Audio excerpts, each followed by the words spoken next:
Hello, Garland Nixon here. We're going to talk about the Twitter files. And a lot of people are talking about what happened inside of Twitter, but I think we need to talk about government corruption. Let's talk.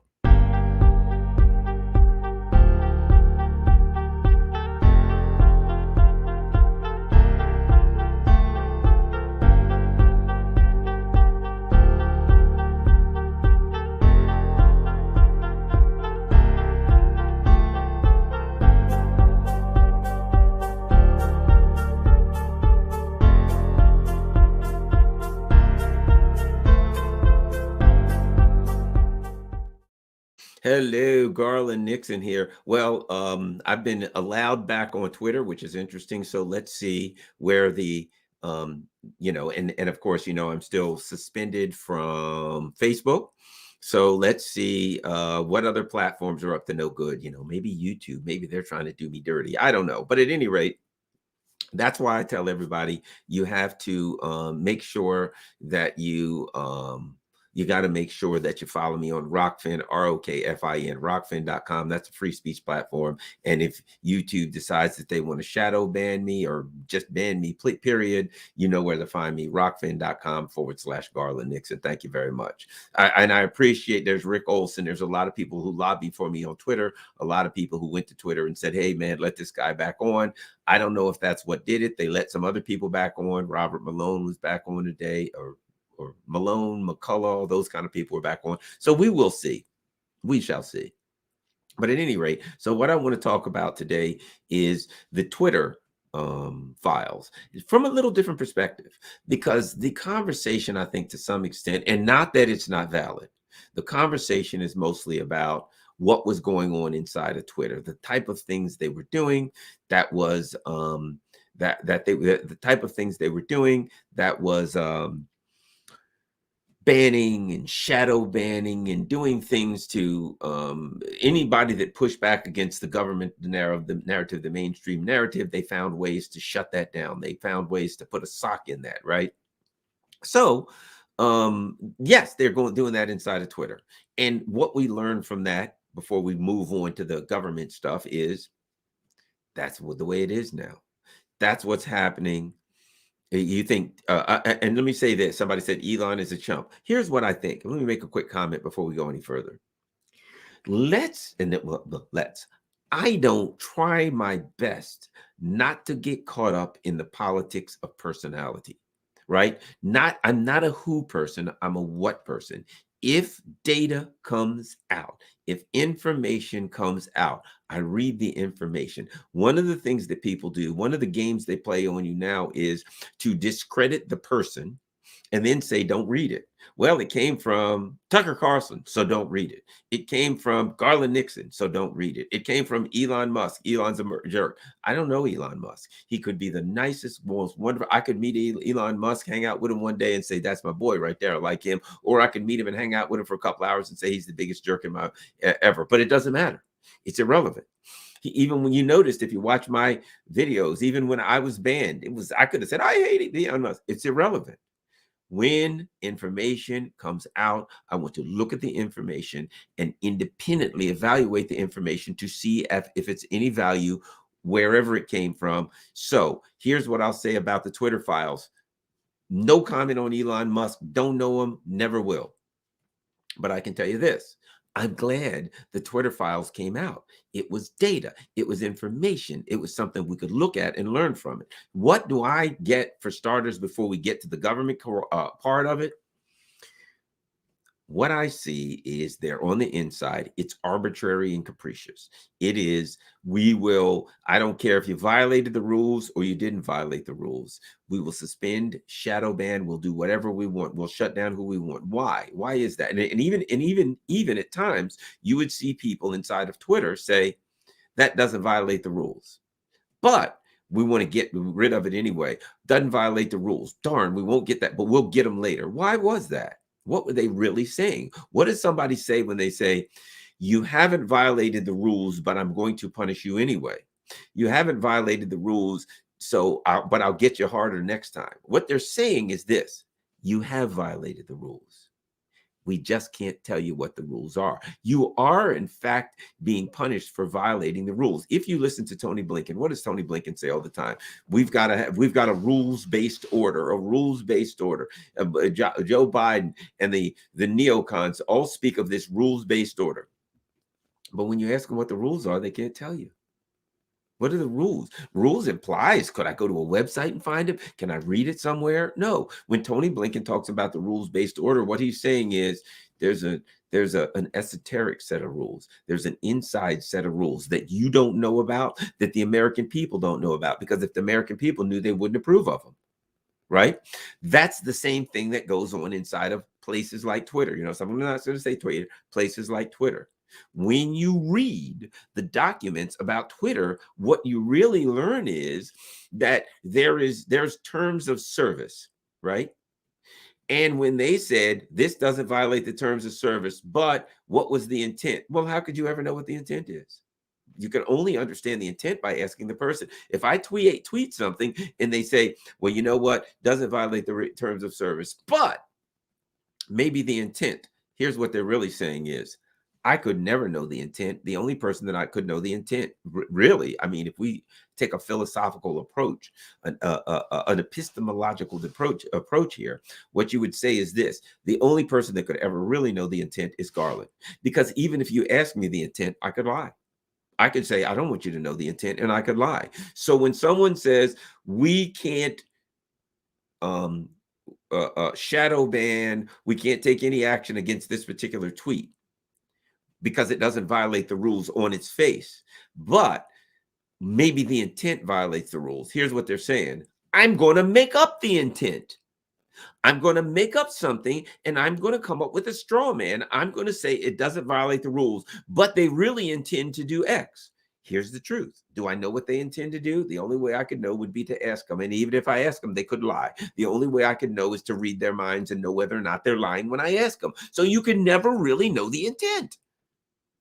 So what the people at Twitter were saying was, we will, when we want to ban or take an action against a particular tweet, it doesn't violate the terms of service that we have you sign. Those ain't the real terms of service, because if they were, we would never consider taking action against the person outside of that particular agreement that we have. What they're saying is there is another terms of service that you're not allowed to know about, because if you knew that that was the real terms of service, we'd be in trouble. You would call us on the carpet for it, right?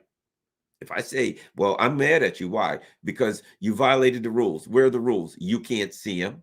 Where are the rules?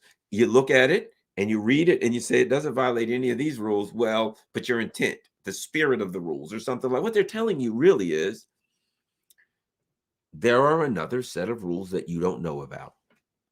And you're never going to know about, because we can't tell you, because they're immoral and unethical and possibly even illegal. That's what they were really saying. What they were really saying, and now let's get to the part that I want to talk about.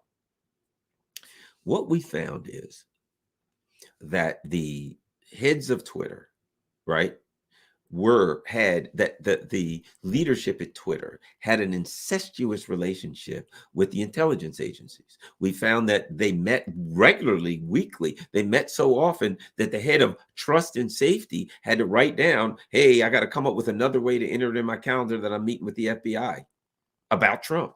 He's meeting with the FBI about Trump, right? Now, the argument that we've heard from these social media and tech corporations is, we can censor because we are not the government. But when we look into it, we find out that these are people such as Jim Baker, such as this other guy, I forgot his name. There was any number of them. That they were people who come from the Department of Justice, from the FBI, from the intelligence agencies, right? So these are people who are hired directly from the intelligence agencies, from the Justice Department, into the social media platforms. Then they regularly meet with the people that they used to work with. And I say used to work with in air quotes. And then they take the advice of the people, and they collaborate with the people that they used to work with who are still in the government, and they take actions on their behest. So we've seen instances where, and we also find that there are instances where the FBI would literally say to Twitter, we want this particular tweet, this particular account addressed in this way. Twitter would say, well, why? Because it's bad. Can you give us the evidence or the reasons why? No, we can't. So the FBI was saying to Twitter, take this down. We can't tell you why. And Twitter said, okay, we're taking it down. So what we really have discovered is this. Forget what was going on inside of Twitter and what was happening.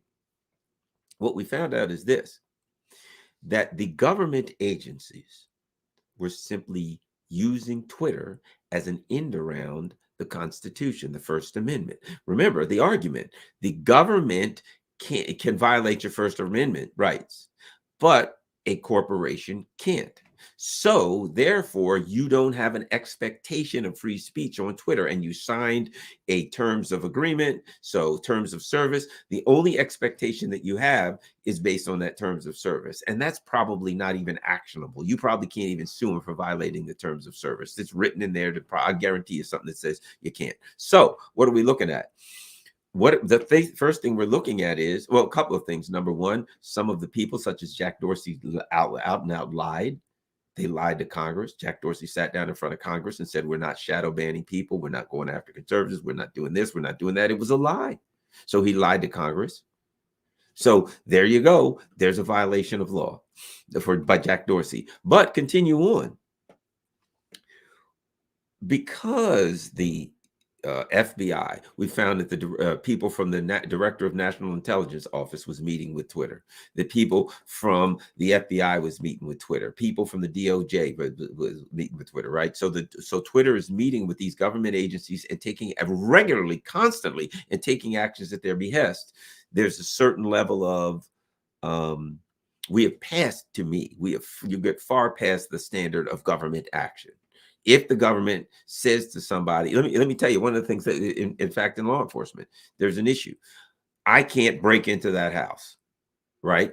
I can't break into that house without a warrant and get something, right? I want to know there's evidence inside that house. I'm a cop, of which I was a former ran investigations. So I can't break into that house and get the information. But you can, because you wouldn't be violating any rights or anything. You just happen to be in there. So if I, as a cop, said, I think there's evidence of a murder in that house, I broke the window, I went in and got it, that would be illegally obtained evidence. It would be inadmissible in a court of law, right? But if you broke into that house and you brought this bloody glove and you said, I broke into the house and I'm wrong, but I found a bloody glove, I tested it, it comes back to the murder, boom, I could use it. Now, there's an issue.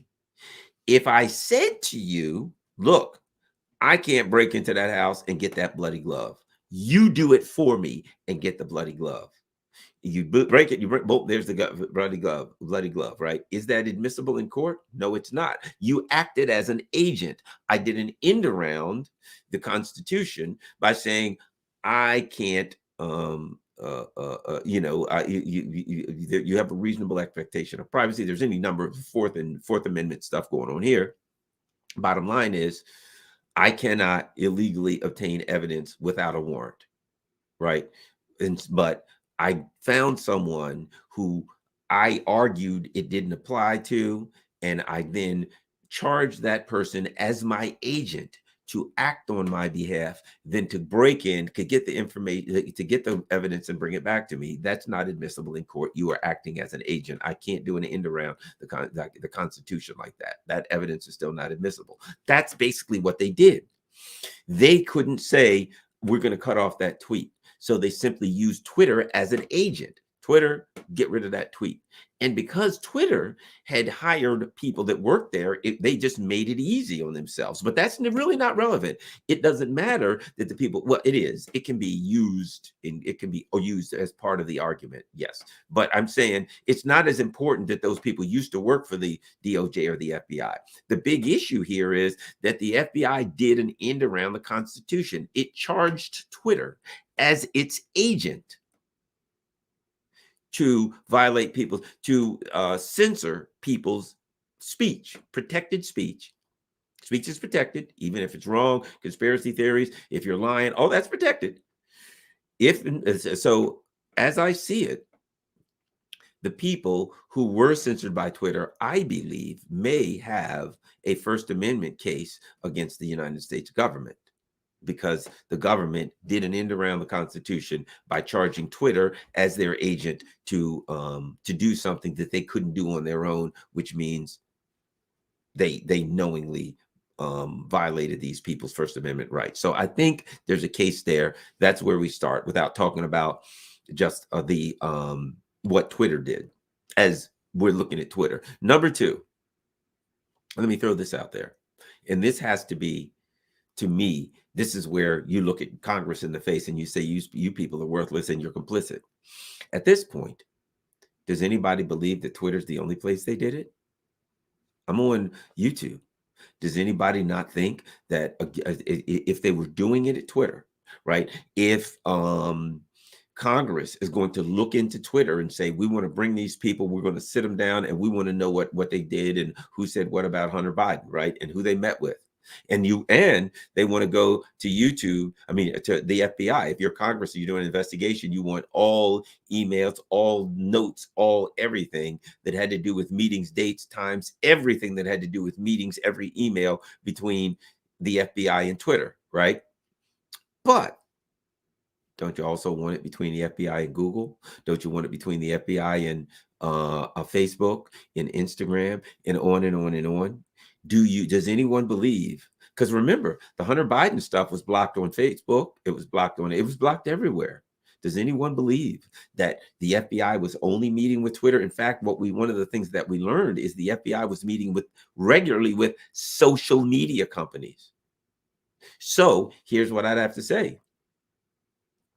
Anybody, if I'm doing an interrogatory here, which is I'm requesting data, I'm requesting information regarding to this case, I'm going to say to the FBI, anyone, any media organization, anyone outside of the FBI that you met with about the Hunter Biden case, I want to see it. I want to see that information. I want all of it. Because what do you want to bet? That they met with MSNBC, they met with CNN, they met with Fox, they met with all of them. What do you want to bet? That the FBI also went to the media, to everybody they can, and said, hear ye, hear one and all. They were the town criers. And let's talk about what they told them. Now, let's talk about what they told them, because this is critical. Additionally, what we know is, and this is the big one, and this is why this whole thing is so important. And you might have heard me say this before. If you have, bear with me. If you haven't, it's critical. What we know is that the FBI in December of 2019, apparently they got a call from a guy in Delaware who had a computer shop, who told them, I got Hunter Biden's laptop. They then responded to that. They got the laptop and they interviewed that guy. And I'll tell you this, I haven't read it anywhere, but I'm former law enforcement. I will guarantee you they interviewed that guy and they took a report. They go get the laptop. Now, at this point, they probably figured they might have asked the guy, did you keep a copy? They may not have, but they know he can keep a copy because it's his. He's allowed to by law. It was his laptop. So the FBI now has a laptop. There's no question they did a forensic evidence, a forensic investigation. They checked the laptop. They interviewed that guy. So he told them, this is Hunter Biden's laptop. He left it here. So they now know, based on the owner of the laptop, where it came from. This is Hunter Biden's laptop. All they do is they go on it. They check everything. This is Hunter Biden's laptop. This is Hunter Biden's information. So now they've got Hunter Biden's laptop, December 2019. And they have authenticated beyond a reasonable doubt, to a moral certainty, that this is a Hunter Biden's laptop. And then what did they do? They then went to social media companies and they told them the opposite. They, knowing, somebody in the FBI had to sit down and say, we got Hunter Biden's laptop and we know it's Hunter Biden's laptop. What are we going to do? And they had to plot and plan criminal activity. At that point, it is my belief, based on the evidence that we have now, it is obvious, but it has been said.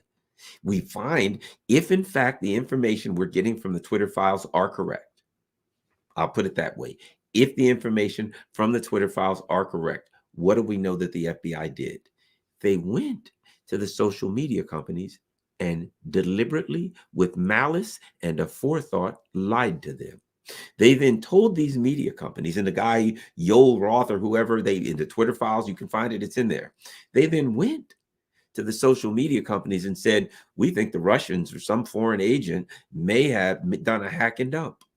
And they may have hacked some stuff. It could be involved with Hunter Biden, and they may drop it just for the before the election in an attempt to interfere in the election. And you may need to change your terms of service to make it easier for you to censor that. And when it came out, what did they do? They went to the social media companies and said, that's Russian misinformation. You need to censor it. And what else did they do? 50 or 51 of their former people, all who in all likelihood, I will 99% bet you that they all still have their security clearances. These people all went together and wrote an article that said this has the earmarks of Russian disinformation. Earmarks. You notice they didn't say it was because they knew it wasn't, because they had the laptop. So what happened? The FBI, knowing that the laptop was valid, that the data off the laptop was valid. Number one, they didn't tell anybody that they had it. They hid that they had it. Number two, they went, not only did they not tell anybody that they had it, they then went to the social media companies and lied and said, oh no, there's not, the Russians must have done something and they're going to drop it to influence the election. That sounds like criminal activity to me. They deliberately, with malice and a forethought, lied to these companies and influenced them to censor information that they knew was valid, that they knew was true. That was a deliberate act to influence the outcome of the election. In my opinion, that should be investigated, because I believe that if that is all found to be true, that is criminal activity perpetrated by the Federal Bureau of Investigations of the United States. Knowing, imagine that. They didn't have to guess. They had the laptop. They didn't tell anybody they had the laptop. And then they went and told everybody that the information that they knew was valid was hacked and dumped by the Russians or whoever. These people are crooked. Now, here's my other point. Did they go to the rest of the media and do it? Well, let me show you something. Let me show you something you might want to look at if you want to understand the media in the U.S. You might have saw this before. I'll help you out.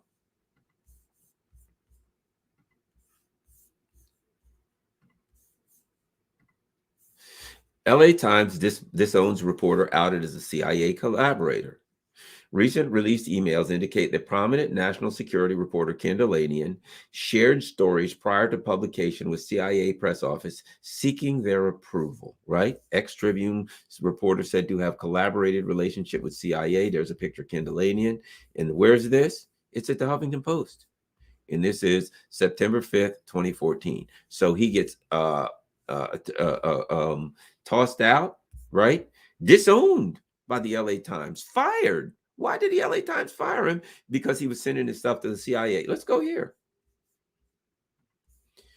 Politico. Ken Delanian sent CIA drafts of stories. Ken Delanian routinely sent drafts of his stories to and closely worked with members of the CIA press office prior to publication while he was a reporter at the LA Times, according to a document obtained through a FOIA submitted by The Intercept. Look at this. This is Ken Delanian.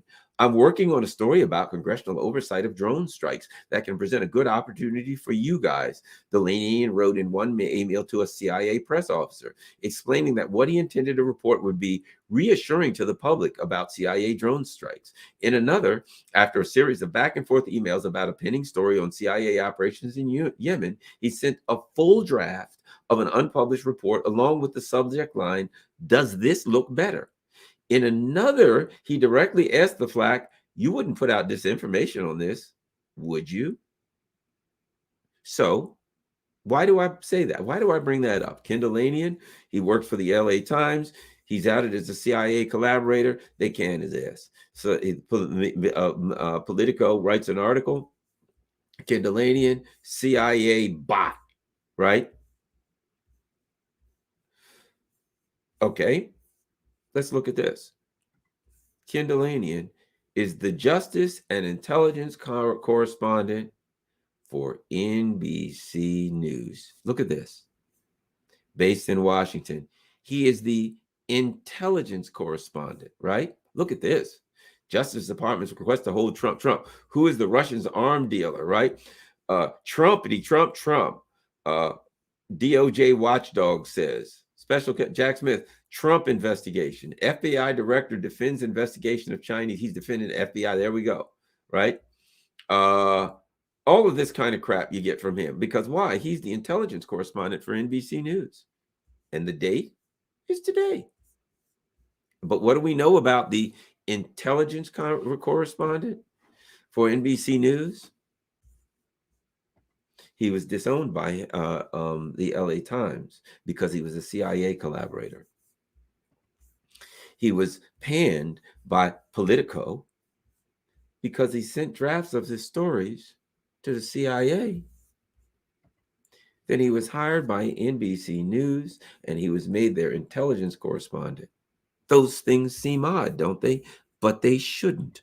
They align perfectly with this story from the Twitter files.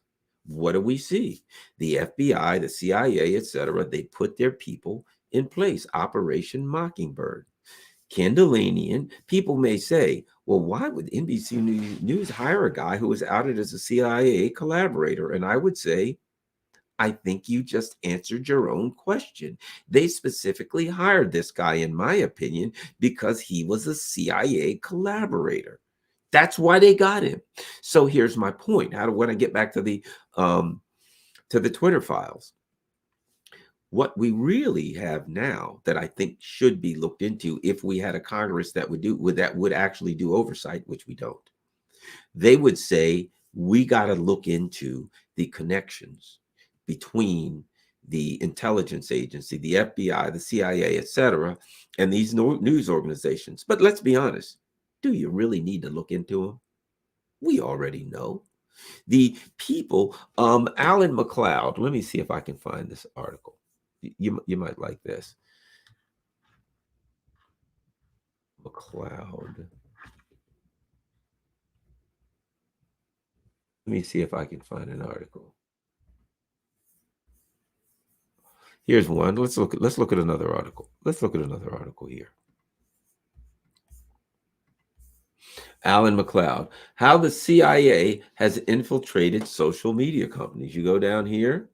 Why are former CIA agents flocking to Facebook and Google? Right?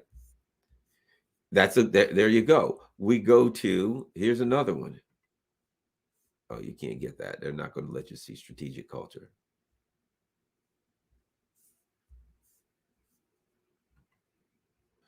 Here's another one. National security search engine. Google's ranks are filled with CIA agents, right? And he literally has the name. Meet the CIA agents deciding Facebook's content policy, right? And he goes down. Look at this.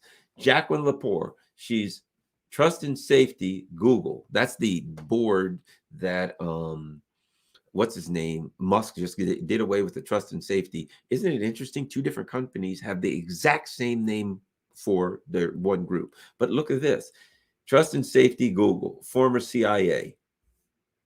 There we go. 10 years and 3 months, Central Intelligence Agency. Go down here. Jeff Lazarus, Apple, Trust and Safety Policy, right?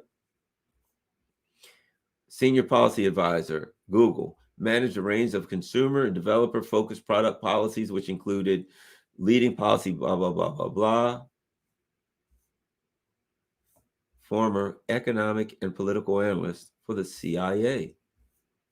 Then he goes to plenty other names. Ryan Fugate spent 8 years as CIA officer. Then in 2019, Google convinced him to leave and become a senior manager of trust and safety. Right? Brian Wellbred led teams that adjudicated the most sensitive YouTube trust and safety, blah, blah, blah, blah, blah, right? Between 2006 and 2010, he was an intelligence officer with the CIA. Nick Rossman, right? Look at this. Michelle Torabowski, ex-Google, former CIA. Name after name after name. All you see is, Young Suk Lee, right? Global Risk Analysis, Global Security Resilience Services, Google, National Defense University, right? executive Google. You go down here. What did he do before? He was a manager analyst at the director of analysis for the CIA. I mean, name after name after name after name. When you go to these social media groups, when you go to these big tech groups, they are chock full of CIA and FBI. So is anybody shocked? In fact, what we found was a great connection. You know, one of the things I believe in when you're trying to figure out things is connect the dots, right? The dots connect themselves. So we find that Twitter and Google, that these big tech and social media was loaded with FBI, loaded with CIA. People jump back and forth. I'm at CIA, I'm with Google. I'm with the CIA, I'm with Facebook. I'm with the CIA, I'm with Twitter. Facebook, the Atlantic Council. What is it called? Forensic something lab does the Atlantic Council, which is basically NATO's think tank. They're the ones that provide the security services for Facebook. So the bottom line is this: they do security for Facebook input. So what we have basically is we have big tech clearly is completely run, infiltrated, etc., by the national security state, which means that's why people like Garland Nixon and Scott Ritter and all of these other people who were thrown off, because the national security state says you people are saying things that go against our narrative, and you're making sense, and you're credible actors. I mean, you look at Garland, look at Scott Ritter. He's not credible. Look at my background: law enforcement, taught criminal justice, worked with the FBI's Joint Terrorism Task Force, trained by the Defense Threat Reduction Agency under the Joint Chiefs of Staff. What are you going to say? That I'm some idiot? That I'm some traitor? I'm some Russian bot? If you look at my background, you can't. I mean, you can say that, but you can't say Garland Nixon has no idea what he's talking about. It's absurd. It's ridiculous. I was on the board of directors, National Board of Directors for the American Civil Liberties Union for years. So when you look at people who are credible figures, credible actors, and you listen to what they're saying, they look at people like us and they're like, the problem they have with Garland Nixon, Scott Ritter, etc., is not that we're some crazy conspiracy theorists, incredible figures. It's that we are credible. That what we're saying, if people look into our background, they'll say, well, whether I agree with Garland or not, he's not some kook. So his mouth has to be shut. Why does his mouth have to be shut? Because people like this are the ones looking at it, scratching their heads, saying, what do we do? And when we look at what was going on inside of Twitter, we see people connected to the national security state, meeting regular with the national security state, or taking their walking orders from the national security state. That's what I learned. So when I look at Twitter, I'm not as much concerned as what the people in Twitter were doing as why they were doing it, at whose behest they were doing it. And now what would need to be happening, but which the Republican Party or no other party will be allowed to do, is to say, I want to see, FBI, now that we found out that you had Hunter Biden's laptop and you knew that it was not a Russian hack and dump, we want to find out everybody that you met with and everybody that you told that lie. And we want to bring some people before Congress and say, tell me something. You had Hunter Biden's laptop and you knew that it was not a Russian hack and dump. Yet on such and such date, you met with Google. On this date, you met with Twitter. On this date, you met with Facebook. On this day, you met with NBC News. On this date, you met with this group. On that date, and every one of them, you told them something that you knew to be false. Tell us why we shouldn't charge you with, and your actions directly influenced the outcome of an election. Tell me why we shouldn't charge you. And you know, you look at that, right?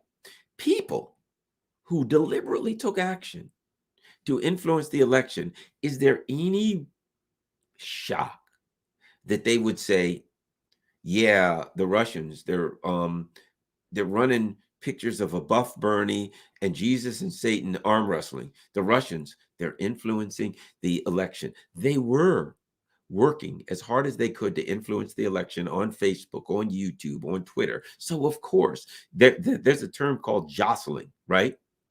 What is jostling? Might have heard me talk about it before, but I'll bring it up. During the World Fair in the early 1900s, the New York City police had a problem. And the problem was this: they had pickpockets, but the pickpockets would work with somebody. The first person bumps you. And when you, oh, what's going on over here? This guy picks your pocket, but you don't, it distracts you, it bumps you, you feel something. That's when the pocket, okay. So what happens? The pickpocket then passes the wallet to someone else. And guess what? They can, excuse me, they can charge the pickpocket. I'm sorry for yawning. If they get them, they can maybe even charge the person who has the stolen goods, but they can't. There's no charge for the person who bumped them because they didn't steal anything.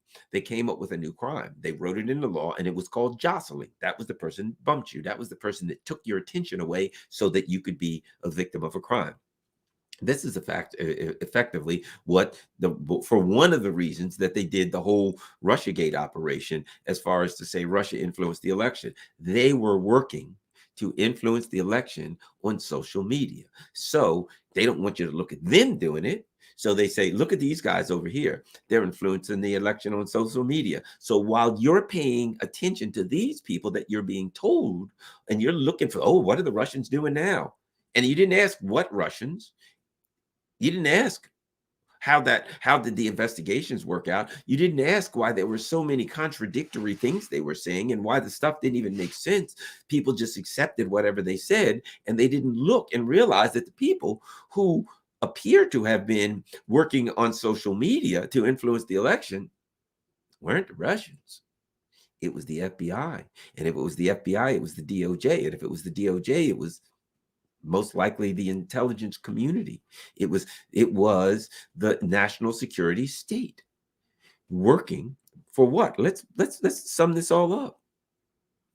They were working to thwart democracy. They looked at it and they said, look, it is possible. It is possible that the person that we want to win might not win. And we got to go meet with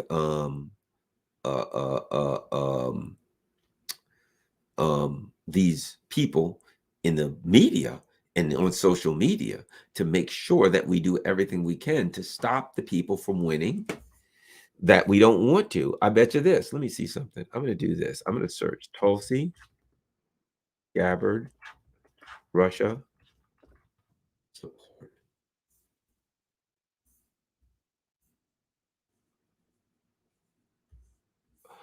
Uh, Let me say this. So let's look at this. Let's look at this. Here's one. Newsweek, 10/21/19, right? This is, what you call it. Tulsi Gabbard is being used by the Russians and to a former U.S. double agent. The evidence is clear, right? So let's go. Blah blah blah. Okay, but when you read these kind of articles, much has been blah blah blah blah. Gabbard has responded with claims she is the subject of coordinated spear campaign by Clinton, not just by Clinton. The allegation that Gabbard may be benefiting from Russian support is disturbing. Well, wait a minute. She's a Russian agent. Look at this. She's being used. The idea that she may be benefiting from Russian support, right? Benefiting now. Therein lies my chief concern that Moscow will use its skillful propaganda machine to prop up Gabbard. Now, here's what he's saying. Now it's his concern. He's concerned about it. They'll use their skillful propaganda machine, right? And they go on. This guy says, in order to understand the Russians' goal, we must understand how they think. Do you see how muddled this thing is getting? We must understand their goal. Let's look at how we think. Russia's success in attacking our democracy is not tied to their ability to recruit Gabbard, to parrot Russian talking points. Again, if Vladimir Putin says it's going to rain outside and you say, gee, I better get my umbrellas, think it's going to rain. Well, aren't you, that's Russia. He's Russian and he said it's going to rain. You're not allowed to say it's going to rain either. It is preposterous. But let me ask you this. Do you think it's possible that somewhere down the line, when Tulsi Gabbard said, I want to end the Cold War with Russia and China. I want to run for president. I want to end all of these wars. That somebody from the CIA, the FBI, etc., went to the media, went to these various media people and said, Tulsi Gabbard did this. We have information that the Russians like her. Tulsi Gabbard, something, something, something, Tulsi Russia, Tulsi Assad. Oh, we've got an unnamed, unknown, anonymous intelligence officials. I bet if I search intelligence officials, Tulsi Gabbard right now, which I will do, Tulsi Gabbard. I bet I'll find something. Let me see.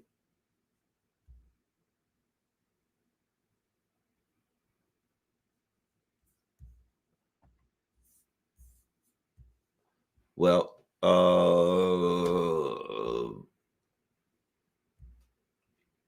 and I mean, just the crap. Uh, I mean, Tulsi Gabbard's disturbing stance on behalf of Iran's ayatollahs. I mean, just one thing. Look at this. Look at this crap. Look at the kind of garbage we got. Tulsi Gabbard's disturbing stance on behalf of Iran's ayatollahs, right? They pulled out all the stops. What do you want to bet? And what needs to be known is this. This is a person running for president.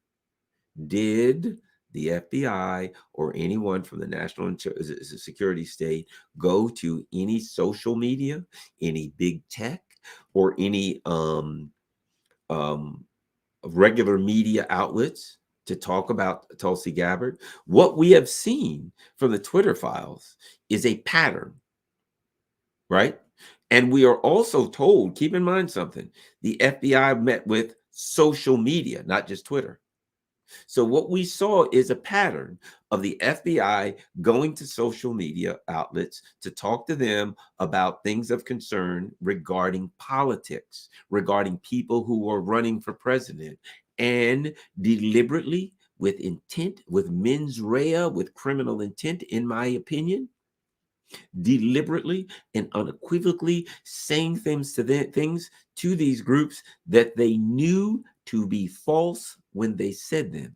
You see, this was a preemptive action. They didn't wait for the Hunter Biden laptop information to come out. They preemptively went to social media, went to the media and said, the Hunter Biden information is coming out. But they didn't say, we have the laptop and they know it's valid, which would have been the truth. They said it was hacked by the Russians and this is going to be hack and dump. And it's an attempt by the Russians to interfere with our elections. But that was a lie and they knew it. So you don't think they went to they interfered with the election when it came to Tulsi Gabbard? Do you remember when it came out and they said the Russians are helping Bernie? And Bernie was like, Putin better stop helping me. That's, I mean, I lost all respect with Bernie, right? And he's like, yes, I was briefed by the intelligence community and it seemed reasonable. Really? So the intelligence community came and said, hey, Bernie, you're a friggin' Russian bot. Whoa, I'm a Russian bot. I didn't know it. Good job, guys. Go forth and tell everybody, just destroy my career, destroy any chance that I'll have of winning, and I'm on board. That's what Bernie did. But here's what we now know. We don't know that they were always lying when they did it, but we know that one time when it comes to the Hunter Biden laptop, they were lying. So I ask you this. When they came out and said the Russians tried to hack into our electrical grid, when they said the Russians were trying to hack into various state unsuccessfully, the Russians were trying to hack into various state election computers, when they said the Iranians sent out a laughably juvenile email trying to influence to like a couple hundred people in Florida, trying to influence the election. When they said that, if they deliberately lied about the Hunter Biden laptop, can't we just look at it and say it is possible that they lied about the other stuff? We know they lied one time. We have clear evidence that they lied on one occasion. Can't we look at the other occasions and say it's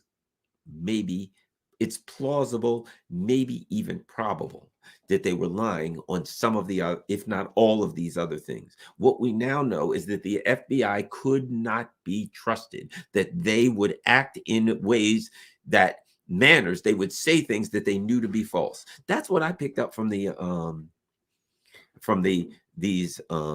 Twitter files. And we do also, the other big thing is that the national security state was meeting regularly with social media companies, and that they were acting to influence social media companies' actions regarding censorship, directly affecting the election in a way that was unethical and immoral. Do you think they only did it one time? Do you think they only went to social media companies? When, look, first of all, read the New York Times and the Washington Post. How many articles say unnamed officials, unnamed intelligence officials, anonymous intelligence officials? I mean, come on. Is there a day that you can open the New York Times or the Washington Post and there's not an article somewhere that says unnamed anonymous intelligence officials say that Russia or China or Iran or Nicaragua or the list, or Venezuela, blah, blah, blah, did the following. And now, here's the other part of it. I'll end up with this. The other part of it is this. It also exposes Congress and their complicity for this reason. Look, I'm just a schmuck sitting here in my office at home. If I can read this stuff and I can know what the hell's going on, I'm supposed to believe that Congress, many members of Congress are attorneys. Many members of Congress, they're former prosecutors, former defense attorneys, a lot of attorneys, law professors, you name it, right? Am I to believe that Schmucky, the schmuck-faced clown, can sit in his office at home and figure this out? And prosecutors and defense attorneys and people with long histories in the legal field, that they can't figure it out? Yeah, they can. Yeah, they know it. But you know what else they know? Here's the other thing. The members of Congress know. What did Chuck Schumer say? He said when Trump went after the national security state, he said they got 6 ways of 6 ways from Sunday at getting at you. So what they also know is this: if you go to Congress, you can't go after the FBI. You can't go after the CIA. You can't go after the national security state. A, they'll run you out of office. B, they'll kill you. You can't go after AIPAC in Israel. They'll run you out of office. And B, in my opinion, they'll kill you. You'll have an accident. Your small plane will go down. Something bad will happen to you. You will meet, shall we use this phrase, an untimely demise. So the other thing that I believe is exposed here is that these things are laid bare in front of Congress. These things are laid bare in front of the organization that is responsible for oversight. And you know what they're going to do? They're going to give them more money. You know what they're going to do? If there needs to be an investigation, they'll tell the CIA, the FBI, the National Security State, you need to investigate yourself and come back to us with the outcome. That's what you're looking at. That's what you're going to be looking at. You're not going to be looking at an instance where the Congress does its job, because Congress does do its job. You just don't know what its job is. Its job is enumerated in the Constitution. Its job is enumerated over years and years, hundreds of over literal centuries, a part of it being an oversight committee. But that ain't its real job. That's what you're supposed to believe its job. That may have at one time been its job. But at this point now, the national security state is far too powerful for Congress. They won't touch them. And they're all quislings for these powerful anyway. So the members of Congress know their part in this movie. They know in this movie of empire, they know what part they play. And the part they play is not to hold anyone accountable. It's to sign off on the checks. When somebody says send another 50 billion to the military industrial complex, their job is to sign the check and say yes, sir. When somebody says the national security state has done something, their job is to say, national security state, investigate yourself, if anything. And the national security state then says, we investigated ourselves and we didn't find a crime. And they say, keep up the fine work. That's their jobs, and they're good at it. And that's what they're going to do. But the Twitter files have really revealed something for us about the actions of the national security state, and in particular in their relationship to briefings with social media companies. And undoubtedly, they're briefing media operations and operatives. They have media operatives within the media that are national security state people. And of course, the last thing is we learn that Congress is just puppets for the national security state, and they're going to do what they need, and they're going to give the national security state what they ask for. All right, let me look. Let me look. Let me look. I don't see anything in the way of super chats, which is fine. People do super chats if they're can't. Who knows? For all I know, super chats may be turned off. Oh no, they're not. There is Michael Flyer. Elon is a chump still. Thanks a lot. Look, and you know what I have to say. I don't have a comment on Elon the individual because he may be a wonderful guy. He may be a bad guy. The only thing I'll say is this: I am very glad that Elon Musk release the Twitter files. So let me ask you, let me say this. Let me put it to you like this. Even though and I say this, if they didn't bring me back, it doesn't matter. This is the data. Yes, I'm back on Twitter, but even if they didn't bring me back on Twitter, I'd say the same thing. If you ask Garland Nixon, are you glad that Elon Musk bought Twitter? I would say yes. Had he not bought Twitter, the Twitter files would never have been released, and we wouldn't have had the trove of information that we have. So I'm not saying that I'm anything about Elon Musk. I'm saying I am glad that we got access to this data. This was very, very valuable data. I'm glad we got access to this data. So I guess in theory, what I'm saying is, if you ask me, am I glad Elon Musk bought Twitter? Yes, because if he doesn't do anything else, if he does absolutely nothing else, if he only says, I'm releasing this data, I'm glad I had access to the data. So screw Elon Musk. Don't know anything about him. Like I said, he may be a good guy. He may be fun to hang out with. He may be a jerk. I don't know any of that. And I don't really care because I'm never going to meet him. But I can say this. I'm glad this information came out. It has been quite valuable. We got a couple more things. Best not to worry about things you can do nothing about. Take that from someone whose life has been spent worrying about stuff he can do nothing about. Thanks, William. That's great. What a great comment. Top JJ says, great to see you back on the health site. Yeah, thanks a lot. I certainly appreciate that. Better than MIC ADL running the whole show. How about that? It was my Vox Populi poll that I posted 2 days ago that brought Garland back on Twitter. Thank you very much, Kinky, too. Hey, there's Kinky. Well, great to see you again, Kinky. Rockfin, did anybody? Well, we got a little bit on Rockfin. We got a couple people. How about this? Thanks, Ashcat. I certainly appreciate it. Anything else? Somebody says they can always project that with their shit puppets. Anything else? We got anything else on somebody? I am still banned from Twitter. I support Palestinians. I highly doubt I get back on, says Sobi. I hope you get back on, Sobi. I really do. What I think is this. I think that with me, that's one of the things that I went down for, remember, because I was talking about, my support for the Palestinians. And I think that's one of the things that got my behind thrown off Twitter. I do believe this. Maybe I'm wrong, but the people on here who were tweeting at Elon Musk saying, let Garland Nixon on, why is Garland Nixon gone? You're saying people were, and every time I could still go on Twitter, and every time I looked, man, day and night, people were tweeting my name like, hey, Garland this is ridiculous. Garland doesn't hurt anybody. He doesn't screw with anybody. He's a fairly reasonable character. What are you throwing him? So I saw this over and over, day and night. I want to thank everybody. I really appreciate it. Day and night, people were tweeting to Elon Musk, hey, man, what's with the Nixon guy? And Jimmy Dore had me on to talk about it. And so many people, George Galloway, and you name it. I saw Sabby Sabs. I saw so many people out there saying, this is screwed up. What's up with this? Max Blumenthal, just on and on and on. And so fortunately for me, my name got out there so much. I think at some point the pressure was on Elon Musk, and he was like, who's this Garland guy? I don't know, but whoever he is, I'm sick of hearing his name. Put his ass back on. Whereas, unfortunately, for my dear friend here, Sobi, who says they're still banned because of their support from the Palestinians, unfortunately, because I guess and let's be honest, you don't have a YouTube show with tens of thousands of people. So if people don't stand up for you, then unfortunately you're just another face in the crowd who's getting screwed over because you did the right thing. I think that's terrible. I appreciate everybody that did everything for me, but I think it's terrible that there are a lot of other people that should be brought back to. And if you remember, Elon Musk did say, he said, well, I'm going to bring back everybody. Remember the Vox Populi, Vox Dei, God of the people. The word of people is the word of the God, right?